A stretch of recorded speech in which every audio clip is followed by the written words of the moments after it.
Bonjour et bienvenue, je suis Arnaud, le créateur de WA.net, et dans cette vidéo je vais vous faire la démonstration de la personnalisation de ce modèle de carte de vœux d'entreprise qui s'appelle Entrer dans la danse en 3 ou 4 minutes. Alors, toute petite remarque en préambule, pour ce modèle comme pour certains autres modèles au présent catalogue, il existe à droite de l'espace de personnalisation un sélecteur qui permet de choisir des variantes graphiques du modèle quand elles existent. En l'occurrence ici, c'est le titre que vous pouvez changer en un clic. Pour d'autres modèles, c'est parfois la couleur du fond ou un élément du visuel. Ici, je vais conserver le titre Entrer dans la danse. Alors, comme pour tous les modèles personnalisables présents au catalogue, je vous propose une mise en page prédéfinie avec des éléments fictifs déjà intégrés dans la carte et qu'il suffit donc d'éditer ou de remplacer. On va tout de suite commencer par le logo. Je vais cliquer sur l'image fictive qui le symbolise, puis sur l'icône poubelle pour la supprimer. Et puis je vais remonter dans la barre d'action d'ajout d'éléments, cliquer sur le bouton Ajout logo pour parcourir mon disque dur et sélectionner le logo que je désire intégrer. Je vais prendre ce logo avec un fond blanc. Il s'intègre automatiquement au centre de l'e-card. Je clique dessus pour le sélectionner, puis je clique et je maintiens le clic et je déplace ma souris pour le déplacer.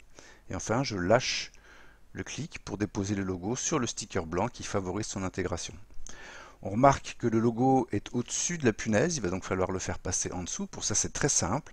Il suffit de cliquer sur le bouton placé en dessous autant de fois que nécessaire. Ensuite, je vais lui affecter la même rotation que celle du sticker. Et enfin, je vais le redimensionner de façon à avoir des marges blanches équivalentes tout autour.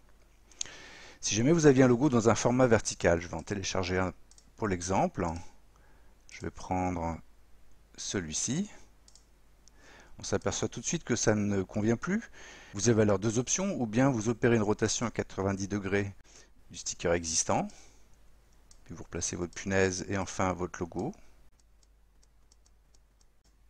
Et si ça ne convenait toujours pas, vous pourriez supprimer le sticker présent par défaut, et puis remonter dans la barre d'action d'ajout d'éléments, cliquer sur Galerie Images, et aller dans la catégorie Sticker Post-it, pour sélectionner un sticker dont les proportions sont proches de celles de votre logo. Je vais prendre ce sticker-ci, je vais le faire passer en dessous. Voilà ma punaise, et puis je n'ai plus qu'à opérer la rotation sur mon sticker et enfin le redimensionner. Notez que j'ai utilisé ici un logo avec un fond transparent. Je pourrais donc faire l'économie du sticker et de la punaise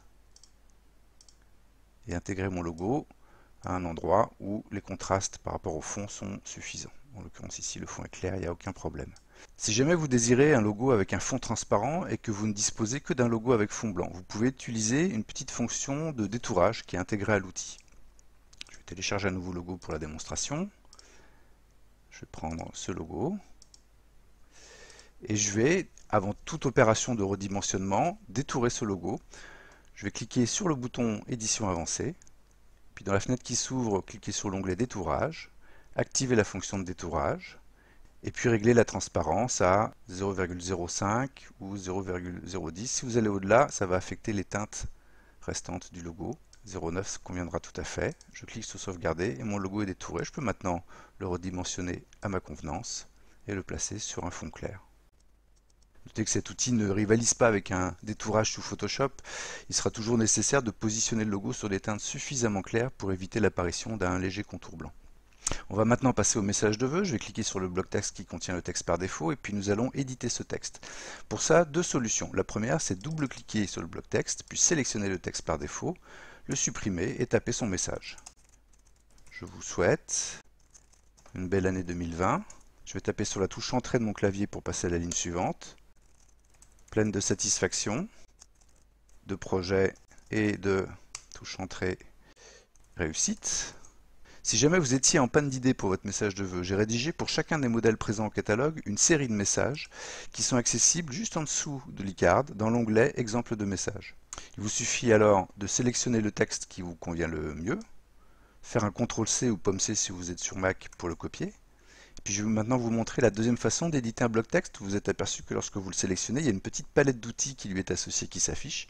Et dans cette palette d'outils, il y a un bouton Éditer. Je clique dessus et ça ouvre un petit éditeur tout simple. Où là, je vais supprimer le texte et puis faire un CTRL-V ou POM-V pour coller le texte que je viens de copier dans la liste des messages proposés. Ensuite, je vais repositionner mon texte de façon à soigner les alignements. Constatez également qu'il y a un bloc texte prénom et nom. Ça fait office de signature. Vous pouvez le supprimer si vous n'en voulez pas. Ça me donne l'occasion de vous montrer également comment on ajoute un bloc texte. Je vais rajouter ce bloc signature, je remonte dans la barre d'action d'ajout d'éléments, je clique sur ajout texte et je tape mes prénoms et noms. Le bloc texte apparaît au centre de l'icarte, je le récupère et puis je vais lui affecter les mêmes caractéristiques de police que celles du message de vœux. Ici on a la police Shadows into Light en taille 19 et dans une teinte gris foncé. Je resélectionne mon bloc texte signature. J'affecte la police Shadows into Light. Je suis déjà en taille 19 et j'ai déjà un gris foncé. Et puis je finalise l'alignement en fer à droite du message de vœux. Voilà, il ne me reste plus qu'à éditer le bloc texte qui contient les coordonnées. Si je ne désire pas de coordonnées, même chose, je clique sur l'icône poubelle pour le supprimer. Sinon, je l'édite de la même façon que les autres blocs texte. Je tape ma raison sociale, mon adresse postale et mon téléphone. Voilà, à ce stade, je peux prévisualiser ma création en cliquant sur l'icône loupe. Alors évidemment, les filigranes ou à point net et les traits en diagonale sont absents du fichier final qui vous est livré dès lors que vous finalisez et payez votre commande. Et puis si je suis satisfait de ma création, je n'ai plus qu'à l'ajouter au panier pour finaliser ma commande. Si je désire faire d'autres essais, j'ai la possibilité éventuellement de mémoriser cette création en cliquant sur l'icône disque, sauvegarder une création. Je vais la nommer Créa 1, vous pouvez lui donner le nom que vous voulez. Et puis je vais pouvoir faire des modifications. Je pourrais par exemple rajouter une photo. Pour ça, je vais choisir un espace libre ou alors je vais modifier la mise en page pour créer cet espace libre. Ici, on n'a pas beaucoup d'espace, mais tous les éléments peuvent être déplacés ou redimensionnés. Ce que je vais réduire un petit peu, c'est le visuel principal et je vais le décaler un petit peu sur la gauche, ainsi que l'étoile.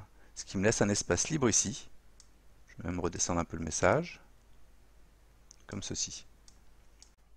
Pour intégrer ma photo, je vais d'abord sélectionner un sticker qui va favoriser son intégration. Je vais prendre un sticker carré. Je vais lui affecter une petite rotation pour accentuer l'effet de montage. Et puis je vais télécharger ma photo à l'instar des logos.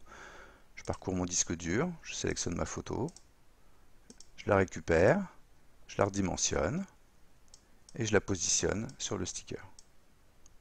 Et je veille à avoir des marges blanches équivalentes tout autour.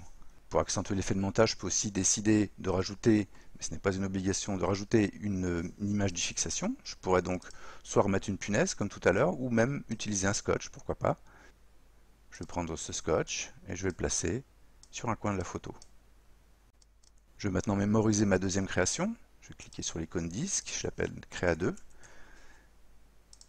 Et je peux désormais naviguer dans mes créations en cliquant sur l'icône Charger une création qui ouvre une petite palette.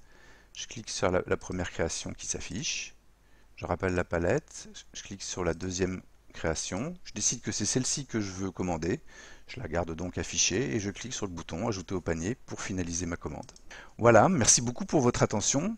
Bonne création et à très bientôt sur Wa.net.